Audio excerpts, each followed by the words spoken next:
பார்த்துக்கிட்டு இருக்கிற இந்த mobile Poco X3 bro customer use பண்ணிக்கிட்டு இருக்கும்போது டெட் ஆயிடுச்சு. இது நம்ம கிட்ட வந்துச்சு. நம்ம யூஎஸ்பி சார்ஜரால் இதோடைய ரீடிங் என்னன்னு செக் பண்ணதில் 0.1 மில்லி ஆம்ஸ் எடுத்து ஃப்ளக்சுவேட் ஆச்சு. என்ன ரீசன் கேட்டிங்களாகும், ரேமுக்கும் சிபியூக்கும் இடையில இருக்கிற கனெக்ஷன் வந்து சரியில்லாததுனால இந்த ப்ராப்ளம் ஆகும்.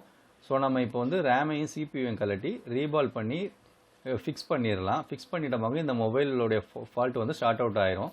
ஸோ உங்களுக்கு இதே மாதிரி கம்ப்ளைண்ட் உள்ள மொபைல் இருந்துச்சாகும் கீழே இருக்கிற இந்த நம்பரில் என்னை காண்டாக்ட் பண்ணுங்கள். பெஸ்ட்டு சர்வீஸ் பெஸ்ட்டு ப்ரைஸில் பண்ணித்தரேன். ஸோ இதை நீங்கள் எம்ஐ ஷோரூமில் எடுத்துகிட்டு போனீங்களாகும் கண்டிப்பாக மதர் போர்ட் சேஞ்ச் பண்ணணும் 10,000 12,000 அப்படின்னு சொல்லி ப்ரைஸ் கோட் பண்ணுவாங்க. ஸோ அந்த அளவுக்குலாம் போக தேவையில்லை. இதே போர்டையே நம்ம ரெடி பண்ணி தரலாம். ஸோ நீங்கள் வந்து இந்த நம்பருக்கு காண்டாக்ட் பண்ணுங்கள். இப்போ மொபைலில் வந்து ரெடி பண்ணிட்டோம், ஃபிக்ஸ் பண்ணி பார்த்துடலாம். மொபைல் வந்து ஆன் ஆகுதாண்டு. ஸோ இப்போ ஃபோன் ஆன் ஆயிடுச்சு, நம்ம ப்ராப்ளம் சால்வ்.